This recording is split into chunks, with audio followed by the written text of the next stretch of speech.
Chapter 27 my cruel husband. अब तक आपने सुना कि उधर चांद की रोशनी में दो भीगे बदन एक दूसरे से लिपटे हुए थे। चांद ने आज अपनी पूरी रंगत बिखेर रखी थी, जो नहर के किनारे लेटे हुए एक दूसरे से बंधे सिद्धार्थ और जाह्नवी पर पड़ रही थी। सिद्धार्थ इस वक्त पीठ के बल लेटा अपनी तेज चल रही सांसों को काबू करने की कोशिश में था, और जाह्नवी इस वक्त पेट के बल लेटी थी। उसकी की आधी बॉडी सिद्धार्थ के ऊपर थी और उसकी एक बाजू में उसने अपना फेस छुपा रखा था, जिससे उसकी सांसें सिद्धार्थ को उसके गले पर महसूस हो रही थी। अब आगे सुनिए। जाह्नवी सिर्फ डार्क ब्लू ब्लाउज और साड़ी शेप वेयर में ही थी, जिसमें उसका गोर बदन एकदम निखर कर आ रहा था। चांद की चांदनी में जाह्नवी का बदन चांदी की तरह चमक रहा था। सिद्धार्थ, जो अब काफी हद तक नॉर्मल हो चुका था, उसने एक नज़र अपने ऊपर लेटी जाह्नवी को देखा, जो उसकी राइट आर्म में अपना फेस छुपाए तेज तेज सांसें ले रही थी। तभी सिद्धार्थ ने अपने उल्टे हाथ को उसकी कमर पर रखा और धीरे से कहा, जाह्नवी, तुम ठीक हो? उसकी बात पर जाह्नवी ने बस हल्के से सर हिला दिया। तभी सिद्धार्थ उठने लगा, लेकिन साड़ी में बंधे होने की वजह से वो जाह्नवी के ऊपर गिर गया। अब जाह्नवी सिद्धार्थ के नीचे दबी हुई थी और सिद्धार्थ जाह्नवी के ऊपर लेटे बड़े गौर से उसे देखने लगा। जाह्नवी को भी एहसास था कि सिद्धार्थ उसके ऊपर है, लेकिन उसे अच्छा लग रहा था। सिद्धार्थ के इस तरह उसके ऊपर होने से उसे ठंड में राहत मिल रही थी। तभी सिद्धार्थ ने उसके चेहरे पर आई भीगी लटों को हटाया और धीरे से कहा, जाह्नवी, हमें चलना चाहिए, वो लोग किसी भी वक्त यहाँ आ जाएंगे। सिद्धार्थ की बात सुन के जाह्नवी ने एकदम से उसके गले में अपनी बाहें डाल दी और खुद से थोड़ा और चिपका दिया और कांपती हुई आवाज में बोली, सिद्धार्थ, थोड़ी देर ऐसे ही रहिए, मुझे बहुत ठंड लग रही है। जाह्नवी की बात सुन के सिद्धार्थ ने एक नज़र जाह्नवी के चेहरे को देखा। उसकी भीगी हुई पलकें जो आधी बंद थी, उसका चेहरा ठंड से सफ़ेद पड़ गया था। जाह्नवी की बात सुन के सिद्धार्थ ने एक पल कुछ सोचा और फिर अपने एक हाथ से जाह्नवी का सिर उठाया और अपनी एक बाजू पर रख दिया और दूसरे हाथ से उसकी कमर सहलाने लगा। सिद्धार्थ ने इस वक्त जाह्नवी को पूरी तरह से खुद में समेट रखा था। इस वक्त उसकी बॉडी ने पूरी तरह से जाह्नवी को अपने नीचे दबा रखा था, जिससे जाह्नवी की ठंड धीरे धीरे कम होने लगी थी। सिद्धार्थ की गर्म हथेली का स्पर्श जाह्नवी के लिए किसी हॉट वाटर बैग से कम नहीं था। कुछ देर यूं ही एक दूसरे को जकड़े रहने के बाद जाह्नवी ने धीरे धीरे अपनी आंखें खोली और एक नज़र सिद्धार्थ को देखा, जो उसकी गर्दन में अपना फेस छुपाए उसके सर और कमर को सहला रहा था। जाह्नवी ने उसकी गर्दन से अपनी पकड़ लूज की, जिसका एहसास होते ही सिद्धार्थ जाह्नवी को देखने लगा। जाह्नवी के हाथ सिद्धार्थ के कंधों पर थे। वो दोनों इस वक्त एक दूसरे की आंखों में ही देखते कि तभी जाह्नवी ने कहा, मैं अब ठीक हूँ, हमें आगे चलना चाहिए। जाह्नवी की बात सुन के सिद्धार्थ ने बस हाँ में सर हिलाया और वहां से उठने लगा, पर जैसे ही सिद्धार्थ उठा वो फिर से जाह्नवी के ऊपर गिर गया और उसके होंठ जाह्नवी की गर्दन को छू गए, जिससे जाह्नवी के बदन में एक सनसनी दौड़ गई। तभी सिद्धार्थ ने एकदम से अपना फेस उसकी नेक से हटाया और उन दोनों की कमर पर बंधी हुई साड़ी को खोलने लगा। 2 मिनट बाद ही साड़ी खुल गई, जिससे सिद्धार्थ एकदम से जाह्नवी के ऊपर से उठ गया और इधर उधर देखने लगा। तभी उसकी नज़र जाह्नवी पर गई, जो अपनी साड़ी को बांधने की कोशिश कर रही थी, पर साड़ी गीली होने की वजह से बुरी तरह चिपक गई थी, जिसकी एक वजह ये भी थी कि सिद्धार्थ ने उस साड़ी को काफी समेटकर एक रस्सी की तरह बांधा था, जिससे वो साड़ी बुरी तरह से उलझ गई थी। तभी सिद्धार्थ ने एकदम से कहा, उसे फिर से मत पहनो। तुम्हारे कपड़े सूख चुके हैं, वो फिर से भीग जाएंगे। सिद्धार्थ की बात सुन के जाह्नवी ने एक नज़र सिद्धार्थ को देखा, जो उसे ही देख रहा था। सिद्धार्थ की नज़र खुद पर महसूस करके जाह्नवी अपनी नज़रें झुकाए अपने हाथों से अपनी ब्रास्ट को कवर करने लगी। सिद्धार्थ को जब एहसास हुए कि जाह्नवी उससे ही खुद को छुपा रही है तो वो सकपका गया और अपना फेस दूसरी तरफ करके कहा, डोंट वरी, मैं तुम्हें नहीं देखूंगा, और मजबूरी में मुझे तुम्हारी साड़ी उतारनी पड़ी। सिद्धार्थ की बात सुन के जाह्नवी ने एक नज़र उसे देखा और नजरें चुराते हुए बोली, अब चले। जाह्नवी की बात सुन के सिद्धार्थ आगे आगे चलने लगा और उसके पीछे जाह्नवी अपनी साड़ी लिए चल रही थी। कुछ 10 मिनट चलने के बाद सिद्धार्थ ने देखा कि जिस दिशा में वो बढ़ रहे हैं वहां पर कुछ आदमी हैं जो किसी को खोज रहे हैं। उन आदमियों को देखकर सिद्धार्थ समझ गया कि ये कोई और नहीं वही आदमी है। उसने एक नज़र पीछे देखा तो जाह्नवी अपनी भीगी साड़ी से खुद को कवर करने की कोशिश कर रही थी। सिद्धार्थ जल्दी से उसके पास गया और उसका हाथ पकड़कर लेफ्ट डायरेक्शन में बढ़ गया।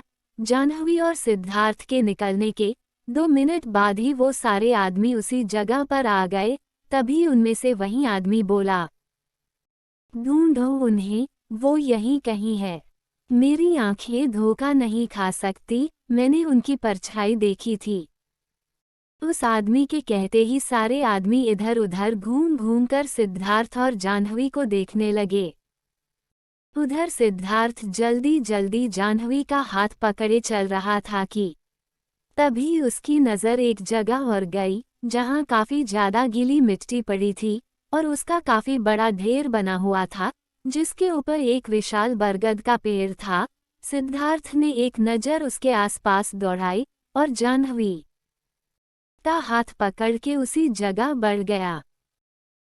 वहां पहुंचकर सिद्धार्थ एकदम से नीचे कूद गया और उस मिट्टी के ढेर के आसपास के पत्थर हटाए और जाह्नवी का हाथ पकड़कर नीचे खींच लिया। सिद्धार्थ उस मिट्टी के ढेर के अंदर बैठ गया और जाह्नवी को उसके पास आने का इशारा किया। जाह्नवी ने एक नज़र आसपास देखा और सिद्धार्थ के पास जाके बैठने लगी, पर सिद्धार्थ का शरीर इतना बड़ा था कि जाह्नवी को जगह ही नहीं दिखी। कुछ पल सोचने के बाद जाह्नवी जैसे ही सिद्धार्थ के आगे बैठी, उसकी कमर में एक एक कट लग गया और दर्द से उसकी चीख निकलती।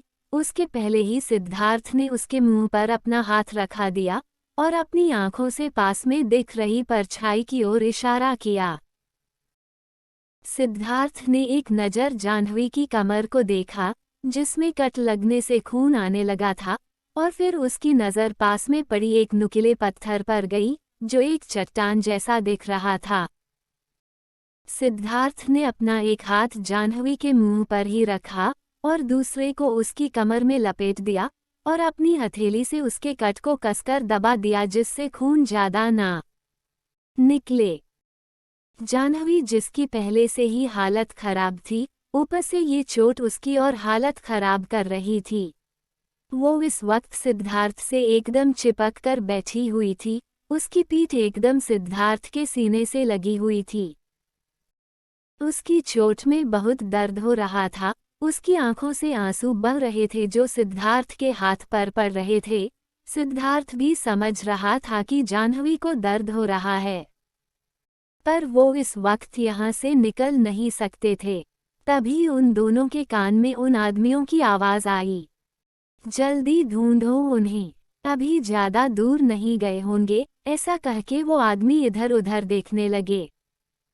तभी सिद्धार्थ और जाह्नवी के सामने एक आदमी आ गया और उनकी तरफ पीठ करके झाड़ियों में कुछ ढूंढने लगा। उस आदमी को देखकर तो सिद्धार्थ के दिल की धड़कन तेज हो गई और जाह्नवी की तो सांसें ही अटक गई। उसकी पकड़ सिद्धार्थ पर और ज्यादा कस गई और इस वक्त सिद्धार्थ की लेफ्ट आर्म से जाह्नवी की पीठ टच हो रही थी। उसने अपना फेस उसके सीने में छुपा लिया। सिद्धार्थ ने भी उसके सर को अपने सीने में दबा दिया और उसकी कमर पर अपनी पकड़ मजबूत कर ली। जाह्नवी ने भी अपनी बाहें सिद्धार्थ की कमर में लपेट दी। तभी सिद्धार्थ ने पास में पड़ा पत्थर उठाया और पूरी फोर्स के साथ दूर फेंक दिया, जिससे उसके सामने खड़े आदमी का ध्यान उस तरफ चला गया। उसने अपनी गन लोड की और उसी दिशा में बढ़ गया। उस आदमी को जाता देख सिद्धार्थ ने एक चैन की सांस ली और जाह्नवी के फेस को ऊपर करके देखने लगा। जाह्नवी की आंखें आंसुओं से भरी थी। जाह्नवी ने एक नज़र सिद्धार्थ की आंखों में देखा और उसकी आंखें छलक उठी। सिद्धार्थ भी समझ सकता था कि जाह्नवी किस हद तक डरी हुई है। सिद्धार्थ एकटक जाह्नवी के चेहरे को देख रहा था और इस वक्त जाह्नवी भी उसकी आंखों में ही देख रही थी। तभी सिद्धार्थ ने जाह्नवी के गालों को अपने हाथों में भरा और बेहद प्यार से उसके आंसू पोंछे। इस एहसास के साथ ही जाह्नवी की आंखें बंद हो गई। सिद्धार्थ ने भी धीरे से उसे अपने सीने से लगाया और धीरे धीरे उसका सर सहलाते हुए उसे शांत करने लगा। उसके माइंड में बस एक ही चीज़ चल रही थी कि जाह्नवी के उसकी लाइफ में आने के बाद वो किताब बदल गया है। उसे किसी के आंसुओं से या किसी के डर से कोई फर्क नहीं पड़ता था, लेकिन आज किसी के दर्द से उसे भी दर्द महसूस हो रहा था। और वो कोई और नहीं, ये लड़की ही है। इस लड़की के हर इमोशन से सिद्धार्थ को फर्क पड़ता है। जाह्नवी के थोड़ा शांत होने के बाद सिद्धार्थ ने एक नज़र उसके फेस को देखा और धीरे से कहा, यहाँ रहना सेफ नहीं है। हमें आज रात के लिए कोई सेफ जगह ढूंढनी होगी। सिद्धार्थ की बात सुन के जाह्नवी ने हाँ में सर हिला दिया। उसका इशारा समझकर सिद्धार्थ उस मिट्टी के ढेर से थोड़ा बाहर आया और खड़े होकर अपने कपड़े झाड़े। जाह्नवी भी धीरे धीरे खड़ी हुई, पर उसकी कमर में लगी चोट में बहुत दर्द हो रहा था, जिससे वो ठीक से चल नहीं पा रही थी। सिद्धार्थ ने एक नज़र उसकी कमर को देखा, जिसमें से अभी भी खून बह रहा था। तभी सिद्धार्थ ने जाह्नवी से उसकी साड़ी ली और उसका एक छोर पकड़कर फाड़ दिया और अपने पंजों के बल बीटकर जाह्नवी की कमर पकड़ ली। सिद्धार्थ के हाथों का स्पर्श पाते ही जाह्नवी की आंखें बंद हो गई। सिद्धार्थ ने साड़ी का टुकड़ा लिया और जाह्नवी की कमर में कसकर बांध दिया और उसका हाथ पकड़कर आगे बढ़ गया। सिद्धार्थ और जाह्नवी चलते हुए काफी आगे निकल चुके थे, लेकिन उन्हें इस जंगल से निकलने का कोई रास्ता नहीं मिल रहा था। सिद्धार्थ ने एक नज़र अपने फ़ोन को देखा जिसमें नेटवर्क नहीं था, और वहीं जाह्नवी का फ़ोन तो उसी नहर में कहीं गिर गया था। और सिद्धार्थ का फ़ोन वाटरप्रूफ होने की वजह से ऑन तो था, पर वो किसी काम का नहीं था। पर उसके फ़ोन में स्कैनर होने की वजह से समीर और अनुभव उसकी लोकेशन ट्रेस कर सकते थे। सिद्धार्थ जाह्नवी को चलते चलते 20 मिनट से ऊपर हो चुके थे। जाह्नवी अब बुरी तरह थक चुकी थी। भूख, थकान और चोट की वजह से उसकी हालत खराब हो गई थी। सिद्धार्थ और जाह्नवी चल ही रहे थे कि सिद्धार्थ को सामने एक बड़ा सा सूखी घास का ढेर दिखाई दिया। सिद्धार्थ तेज कदमों से चलता हुआ उस ढेर के पास गया और जाह्नवी भी धीरे कदमों उस तरफ गई तो उसने देखा कि सिद्धार्थ उस ढेर में से आधी घास को खींचकर एक बड़े से पेड़ के पास ले जा रहा है।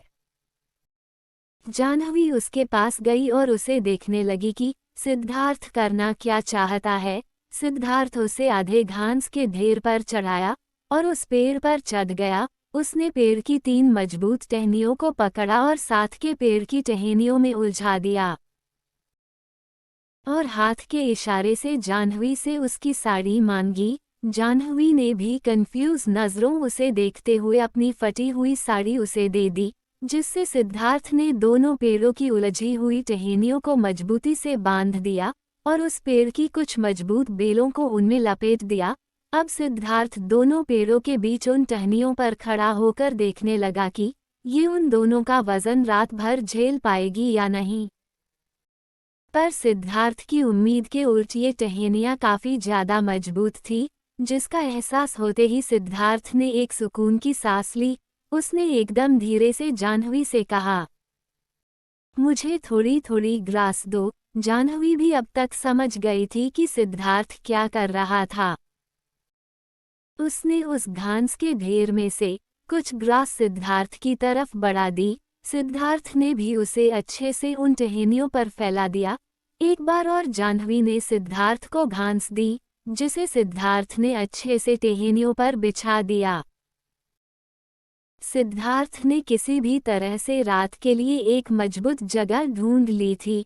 सिद्धार्थ ने ऐसे पेड़ चुने थे जो काफी ज्यादा नजदीक थे और उनकी लंबी मोटी मजबूत टहनियां भी निकली हुई थी, और पेड़ों के घने होने की वजह से उन दोनों के यहाँ होने का किसी को एहसास नहीं होता। रात के अंधेरे में घने पेड़ों के बीच वो दोनों दिखने वाले नहीं थे। तभी सिद्धार्थ ने जाह्नवी का हाथ पकड़ा और उसे ऊपर खींचने लगा, पर ऊंचाई ज्यादा होने की वजह से उसके लिए ये मुश्किल हो रहा था। सिद्धार्थ अपने बनाए उस बिस्तर पर लेट गया और दोनों हाथों से जाह्नवी को ऊपर खींचने लगा। जाह्नवी भी सिद्धार्थ के हाथों से होते हुए उसकी बाहों को पकड़कर ऊपर जा रही थी। अब उसने उसके कंधे को पकड़ा और एकदम से ऊपर उछकी, जिससे सिद्धार्थ ने उसकी कमर में मजबूती से अपनी बाहें लपेट दी, जिससे जाह्नवी की दर्द से एक कराह निकल गई। उसकी चोट में बहुत दर्द हो रहा था। जाह्नवी अब तक पूरी तरह से ऊपर आ चुकी थी, पर मेन प्रॉब्लम तो ये थी कि सिद्धार्थ ने अकेले ही उस पूरे टहनी के बिस्तर को घेर लिया था। उसने जाह्नवी के लिए तो जगह बची ही नहीं थी। इस वक्त भी जाह्नवी पेड़ से एकदम चिपक कर बैठी थी और सिद्धार्थ पीठ के बल लेटा चैन की सांस ले रहा था। उसने एक नज़र जाह्नवी को देखा और धीरे से कहा, रिलैक्स, यहाँ हमें कोई नहीं देख पाएगा, हम काफी हाइट पर हैं। सिद्धार्थ की बात सुन के जाह्नवी ने बस हाँ में सर हिला दिया। तभी सिद्धार्थ ने कहा, देखो यहाँ पर इतना स्पसे नहीं है कि हम दोनों सो सकें, और थक हम दोनों गए हैं, तो तुम मेरे ऊपर आके सो जाओ। सिद्धार्थ भी बात सुन के जाह्नवी ने कहा, नहीं अब सो जाए, मैं यहाँ ठीक हूँ। उसकी बात सुनकर सिद्धार्थ ने सख्त लहजे में कहा, देखो सुबह हमें फिर से चलना है और पता नहीं कितना चलना पड़े, इसीलिए अभी मेरी बात मानो, you need a rest. Siddharth की बात सुन के जाह्नवी हिचकिचाते हुए उसकी तरफ बढ़ गई और धीरे धीरे उसके पैरों से होते हुए उसकी लोअर बॉडी और फिर उसकी नेक चेस्ट के पास आ गई। जाह्नवी अब आधे से ज्यादा सिद्धार्थ के ऊपर थी और उसकी आंखों में देख रही थी। सिद्धार्थ भी एक टक उसकी आंखों में देख रहा था। तभी सिद्धार्थ ने धीरे से अपने हाथ जाह्नवी की कमर में डाल दिए, जिससे जाह्नवी पूरी तरह से उससे लिपट गई। इस वक्त जाह्नवी की ब्रास्ट सिद्धार्थ के ब्रॉड चेस्ट के ऊपर थी, जो प्रेशर पड़ने से दब रही थी, और तभी सिद्धार्थ की नज़र भी उसके क्लीवेज पर गई और सिर्फ ब्लाउज में होने की वजह से उसके ब्रास्ट साफ साफ दिख रहे थे। कुछ सेकंड जाह्नवी के क्लीवेज को घूरने के बाद सिद्धार्थ ने हड़बड़ाकर अपनी नजरें फेर ली।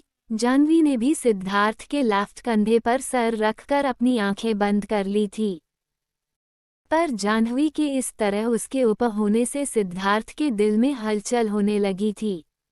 उसकी नज़र ना चाहते हुए भी बार बार जाह्नवी के क्लीवेज पर ही जा रही थी। सिद्धार्थ उसके क्लीवेज को घूर ही रहा था कि उसे जाह्नवी के हिलने का एहसास हुआ। उसने उसके चेहरे को देख तो जाह्नवी नींद में ही उसके अंदर सिमट रही थी। सिद्धार्थ समझ गया कि जाह्नवी सो चुकी है और उसे ठंड लग रही है। उसने एक नज़र अपने आसपास देखा तो उसे अपनी शर्ट दिखी, जो उसने उतार कर रख दिए थे। उसने धीरे से वो शर्ट उठाए और जाह्नवी को कवर कर दिया। जाह्नवी अब कंधे से लेकर कमर तक उस शर्ट से कवर हो गई थी, जिससे उसका क्लीवेज भी सिद्धार्थ को नहीं दिख रहा था। सिद्धार्थ ने एक नज़र जाह्नवी को देखा और एक सुकून की सांस ली और अपनी पकड़ उसकी कमर में कस ली। जाह्नवी ने भी नींद में सिद्धार्थ के गले में अपनी बाहें डाल दी और अपना पूरा वजन उसके ऊपर छोड़ दिया। आज की रात तो उन दोनों को ऐसे ही काटनी थी। जाह्नवी गहरी नींद में सो चुकी थी और सिद्धार्थ जो भी कुछ आज उनके साथ हुए उसके बारे में सोचते हुए सिद्धार्थ की भी आंख लग गई। भारद्वाज मैंशन में पूरा परिवार इस वक्त हॉल में मौजूद था और सबके चेहरों पर परेशानी साफ साफ दिखाई दे रही थी। अनुभव और साहिल हॉल में चक्कर लगाते हुए फोन पर बात कर रहे थे। उन दोनों के चेहरे पर भी चिंता के भाव थे और आराधना जी के तो बस आंसू ही बह रहे थे और आरती उन्हें शांत करा रही थी। आरती, मैंने कहा था ना कि मेरा दिल घबरा रहा है, पता नहीं किस हाल में होंगे मेरे बच्चे। आराधना जी की बात सुन के अनुभव ने कहा, माँ आप फिक्र मत करिए, हमने उन दोनों की लोकेशन ट्रेस कर ली है, पर उनकी लोकेशन किसी फॉरेस्ट की शो हो रही है। मेरा समीर से भी बात हुई है जिसमें उसने भी यही बताया कि जाह्नवी जब शिव के लिए मिल्क शेक लेके नहीं आई तब सिद्धार्थ उसे लेने गया था, जिसके 5 मिनट बाद सिद्धार्थ का मैसेज आया कि वो लोग किसी मुसीबत में पड़ने वाले हैं। तभी साहिल किसी से बात करने के बाद उनके पास आया और कहा, भैया जेट रेडी है, चलिए एक बार अरेंजमेंट्स देख लेते हैं। साहिल और अनुभव बात ही कर रहे थे कि प्रमिला ने एक नज़र सबको देखा और अपनी आंखों में आंसू भर के मंदिर की तरफ चली गई और दिया जलाने लगी। आराधना जी और आरती ने एक नज़र उसे देखा और उसके पीछे जाके खड़ी हो गई। तभी प्रमिला पलटी और बोली, तुम फिक्र मत करो आराधना, सिद्धार्थ और जाह्नवी को कुछ नहीं होगा। प्रमिला की बात सुन के आराधना जी उसके गले लग कर रोने लगी और प्रमिला ने उनकी पीठ सहलाते हुए कहा, बस उन दोनों को कुछ नहीं होगा, वो मेरे भी बच्चे हैं। माना मैं गुस्से में कुछ ज्यादा ही बोल देती हूँ, पर बड़ी माँ हूँ उनकी तकलीफ से मुझे भी तकलीफ होती है। ऐसा कह के वो आराधना जी को शांत करने लगी, लेकिन उसके मन में तो कुछ और ही चल रहा था। ये तो कुछ नहीं है आराधना, आगे तो तुम्हें और रोना है। वैसे मैं भी चाहती हूँ कि उन दोनों को कुछ ना हो, बल्कि बहुत कुछ हो, इतना कि उन दोनों की लाश भी तुम पहचान ना पाओ। और तुम्हारी बहू का तो वो हाल करेंगे सुमन के आदमी कि वो बिना मारे ही मर जाएगी। दरिंदे है वो, कच्चा चबा जाएंगे उसे। ऐसा सोचते हुए प्रमिला का चेहरा गुस्से से लाल हो गया और एक आंसू उसकी आंख से निकल गया। कुछ ही देर में सब मैंशन की रूफ पर थे। साहिल और अनुभव बॉडी गार्ड्स को कुछ इंस्ट्रक्शन दे रहे थे। कुछ ही देर में बॉडी गार्ड्स से भरा जेट सिद्धार्थ और जाह्नवी की लोकेशन के लिए टेक ओवर कर चुका था और सब अपने रूम में आ गए थे। आराधना की तो आंखों में नींद का एक कतरा नहीं था। वो बार बार खुद से ही कह रही थी कि मुझे उन्हें वहां भेजना ही नहीं चाहिए था। अनुभव, आरती और साहिल भी यही सब सोचते हुए नींद के आगोश में चले गए। अगली सुबह सिद्धार्थ की आंखें सूरज की किरणों से खुली। उसने कसमसाते हुए अपनी आंखें खोली और 2-3 बार अपनी पलकें झपकाए और जाह्नवी को देखने लगा। जाह्नवी अभी भी सिद्धार्थ के सीने से लगी सोई हुई थी। सिद्धार्थ ने एक नज़र उसे देखा और उसके चेहरे पर आए बालों को धीरे से कान के पीछे कर दिए। इसका एहसास पाते ही जाह्नवी की आंखें खुल गई। उसने नज़र उसे देखा और उसके ऊपर से उठने लगी। उधर होटल में समीर का किसी काम में मन बिल्कुल भी नहीं लग रहा था। उसके लिए तो शिव को संभालना भी मुश्किल होता जा रहा था। शिव रात को भी कितनी बार जाह्नवी को याद करके रोने लगा था। अभी उसने उसे बेहला फुसला कर नाश्ता तो करवा दिया था, पर शिव रह रहकर उससे एक ही सवाल कर रहा था कि उसकी मम्मा कब आएंगी। भारद्वाज मैंशन में भी सबके कुछ ऐसे ही हाल थे। सब डाइनिंग टेबल पर बैठे अपनी प्लेट में चम्मच चुभा रहे थे, क्योंकि ब्रेकफास्ट करने का तो किसी का मन ही नहीं था। और आराधना जी के गले से तो अब तक एक निवाला भी नहीं उतरा था। उधर सिद्धार्थ और जाह्नवी अब तक पेड़ से नीचे आ चुके थे और अपने रास्ते पर आगे बढ़ गए थे। उनको चलते हुए करीब 40 मिनट हो चुके थे। धूप होने के कारण उनके कपड़े भी पूरी तरह से सूख गए थे और जाह्नवी को काफी प्यास भी लगने लगी। तभी थोड़ी देर पर जाह्नवी और सिद्धार्थ को पानी बहने की आवाज आई। दोनों ने एक नज़र एक दूसरे को देखा और उस दिशा में आगे बढ़ गए। 20 कदम चलने के बाद ही वो उस जगह पर पहुंच चुके थे। उनके सामने एक झरना बह रहा था और उसके नीचे एक शांत नदी भी थी। उस नदी को देखकर लग रहा था कि उस झरने का पानी इस नदी में नहीं आ रहा, इसका पानी कहीं और ही जा रहा है। उस तरफ आसपास कुछ छप्पर के घर भी दिख रहे थे और आसपास काफी हरियाली थी। पक्षियों के चहचहाने की आवाज आ रही थी और आसपास काफी तितलियां भी उड़ रही थी। सिद्धार्थ ने आसपास नजरें दौड़ाई तो उसे ये जगह काफी सुकून दे रही थी। ये जगह सच में काफी खूबसूरत थी और सिद्धार्थ ये भी समझ गया था कि यहाँ कुछ लोग रहते हैं। इसका मतलब वो लोग मेन रोड से अब ज्यादा दूर नहीं थे। तभी जाह्नवी एकदम से आगे बढ़ी और उस नदी के पानी को अपनी हथेलियों में लेके पीने ही वाली थी कि सिद्धार्थ ने कहा, 1 मिनट। सिद्धार्थ की आवाज सुन के जाह्नवी एकदम से रुक गई। अब तक सिद्धार्थ भी उसके पास आ चुका था। मुझे ये रिवर कुछ ठीक नहीं लगती। ये काफी शांत है। अगर तुम्हें प्यास लगी है तो उस झरने से पानी पीते हैं। सिद्धार्थ की बात जाह्नवी को ज्यादा समझ तो नहीं आई, पर उसने उसकी बात मानी और दोनों झरने की तरफ चले गए। जाह्नवी धीरे धीरे सिद्धार्थ का हाथ पकड़े झरने के नीचे पहुंची और झरने के नीचे ही खड़ी हो गई। वो झरना काफी छोटा और धीमी गति से बह रहा था, जिसके नीचे जाह्नवी आराम से खड़ी हो गई। जैसे ही झरने का पानी उसके ऊपर पड़ा उसने अपनी आंखें बंद कर ली। इतनी देर से इतनी तपती धूप में भूखे प्यासे चलने से जाह्नवी की बॉडी जलने लगी थी और रेड निशान पड़ चुके थे जिनमें काफी इचिंग हो रही थी। जाह्नवी झरने के नीचे खड़ी होकर अपने बॉडी को रब करने लगी। सिद्धार्थ जो उससे 7-8 कदम दूर खड़ा था, जाह्नवी को ऐसे देखकर तो उसके मुंह में पानी ही आने लगा, जो वो बार बार गटक रहा था। क्योंकि जाह्नवी इस वक्त बहुत ही ज्यादा सेंशुअल लग रही थी।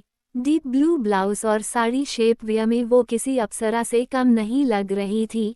झरने का बहता पानी उसके बदन पर मोतियों की तरह चमक रहा था। सिद्धार्थ की नज़र उसके बदन से फिसले पानी की एक एक बूंद को देख रही थी। जाह्नवी जैसे जैसे अपने बदन पर हाथ फेर कर खुद को क्लीन कर रही थी, वैसे वैसे सिद्धार्थ के अंदर आग लग रही थी। उसके मन में तो बस यही चल रहा था कि वो अभी जाके उसे अपनी बाहों में भर ले। तभी उसने एकदम से अपना सर झटका और खुद भी झरने के पानी से अपने फेस और हाथ पैर को क्लीन करने लगा, पर ना चाहते हुए भी वो चोर नजरों से जाह्नवी को ही देख रहा था। तभी उसके दिमाग में ख्याल आया कि कल रात कैसे जाह्नवी ने उन आदमियों का ध्यान भटकाकर अपनी और सिद्धार्थ की जान बचाई। इसकी खूबसूरती कहीं तो काम आई। सिद्धार्थ अपने ख्यालों में ही था कि जाह्नवी ने उसके कंधे पर हाथ रखा, जिससे सिद्धार्थ ने कदम से पीछे देखा। जाह्नवी पूरी तरह से भीगी हुई उसके पीछे खड़ी थी। उसका चेहरा पूरी तरह से गुलाबी हो गया था और वो काफी फ्रेश भी लग रही थी। हालांकि उसके चेहरे से थकावट का भी अंदाज लगाया जा सकता था। सिद्धार्थ ने उसका हाथ पकड़ा और वो झरने से बाहर जाने लगे। नदी के किनारे पहुंचकर सिद्धार्थ ने कहा, देखो, मुझे लगता है कि हम मेन रोड से कुछ ही दूर है, क्योंकि इस जगह को देखकर लगता है कि यहाँ लोगों का आना जाना है और यहाँ की ग्रास को देखकर लगता नहीं है कि वो आदमी यहाँ आए हैं। तो हमें जितना जल्दी हो सके यहाँ से निकलना होगा। सिद्धार्थ की बात जाह्नवी को समझ आ गई और उसने हाँ में सर हिलाया, जिससे सिद्धार्थ ने उसका हाथ पकड़ा और वो दोनों आगे बढ़ गए।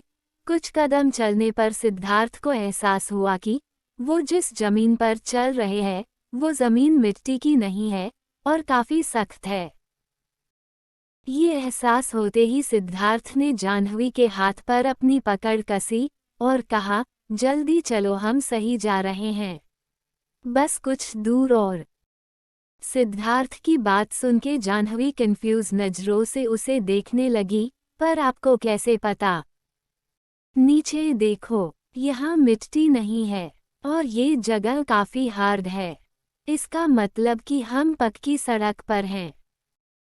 सिद्धार्थ की बात का मतलब समझकर जाह्नवी का चेहरा खिल उठा और उसकी आंखें भी हल्की नम हो गई, क्योंकि पिछली रात को जिस मुसीबत से वो निकले हैं ये वही जानते हैं। करीब 15 मिनट चलने के बाद सिद्धार्थ के कदम एकदम से रुक गए। सिद्धार्थ को इस तरह रुकते देख जाह्नवी ने एक नज़र अपने सामने डाली तो उसकी भरी आंख छलक उठी। उनके सामने मेन रोड था जिसपे काफी सारी कार्स फुल स्पीड में जा रही थी। तभी जाह्नवी और सिद्धार्थ ने एक नज़र एक दूसरे को देखा और बिना कुछ सोचे समझे एक दूसरे को हग कर लिया। उनको इस वक्त इतनी खुशी हो रही थी कि वो उसे शब्दों में बयां नहीं कर सकते थे। जाह्नवी ने भरी आंखों से कहा, हम ठीक है सिद्धार्थ, हम बच गए, अब हम घर जा पाएंगे। जाह्नवी की बात सुन के सिद्धार्थ ने उसे कस के जकड़ते हुए बस हम में सर हिलाया। सिद्धार्थ और जाह्नवी ने तो ये उम्मीद छोड़ दी थी कि वो इस जंगल से सही सलामत बचकर अपने घर जा पाएंगे। वो दोनों एक दूसरे के सीने से लगे हुए थे कि सिद्धार्थ को कुछ याद आया और उसने सवालिया नजरों से जाह्नवी को देखते हुए कहा, एक मिनट, वैसे तुमने उन सब की आंखों में डाला क्या था? उद्धरण चिन्ह। सिद्धार्थ की बात सुन के जाह्नवी ने पाउट बनाते हुए कहा, शिव का चॉकलेट पाउडर। जाह्नवी की बात सुन के सिद्धार्थ और जाह्नवी एक दूसरे की आंखों में देखने लगे और कुछ पलों बाद ही दोनों खिलखिला कर हंसे, क्योंकि जाह्नवी ने हरकत ही ऐसी की थी कि वो दोनों हंसी रहे थे कि सिद्धार्थ को एक कार आती दिखी, जिसे देखकर वो धीरे से जाह्नवी से अलग हो गया और हाथ देकर उस कार को रोकने लगा, जिससे वो कार एकदम से उनके सामने आके रुकी और उसके शीशे डाउन होने लगे। कार के अंदर दो शख्स मौजूद थे। कार में दो आदमियों को देखकर जाह्नवी सिद्धार्थ के पीछे छुप गई, क्योंकि वो सिर्फ ब्लाउज और साड़ी शेप वेयर में थी। सिद्धार्थ ने भी अपने एक हाथ से जाह्नवी को अपने पीछे कर लिया और उन आदमियों को देखकर कहा, हमें तुम्हारी हेल्प चाहिए। एक्चुअली हम रॉन्ग वे पर टर्न हो गए थे और अब हमें ग्रैंड प्लेस जाना है। सिद्धार्थ की बात सुन के वो दोनों आदमी एक दूसरे को देखने लगे। ग्रैंड प्लेस का नाम सुन के वो आदमी समझ गए थे कि उनके सामने खड़ा शख्स कोई मामूली आदमी नहीं है। ये सोचने के बाद वो दोनों आदमी कार से बाहर निकले और सिद्धार्थ के पीछे छुपी जाह्नवी को देखने लगे। तभी उनमें से एक आदमी जाह्नवी को घूरते हुए बोला, ठीक है, हम तुम्हारी हेल्प कर देंगे, लेकिन बदले में हमें क्या मिलेगा? उस आदमी की बात सुन के सिद्धार्थ का खून खौलने लगा। वो उस आदमी की बात और नज़रों को अच्छे से समझ रहा था। उसने अपनी मुट्ठी कसी और खुद को शांत करते हुए कहा, तुम्हारा जो भी रेंट होगा होटल पहुंचकर तुम्हें मिल जाएगा। उद्धरण चिन्ह। सिद्धार्थ ने ये सब काफी गुस्से में कहा था, जिसका एहसास उन आदमियों को हो गया था।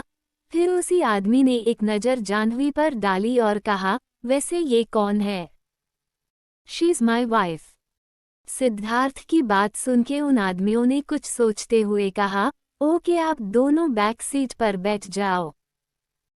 उनकी बात पर सिद्धार्थ ने कहा, वेट अ मिनट। ऐसा कह के सिद्धार्थ तुरंत पीछे पलटा तो देखा जाह्नवी चुपचाप उसकी पीठ से लगी खड़ी है।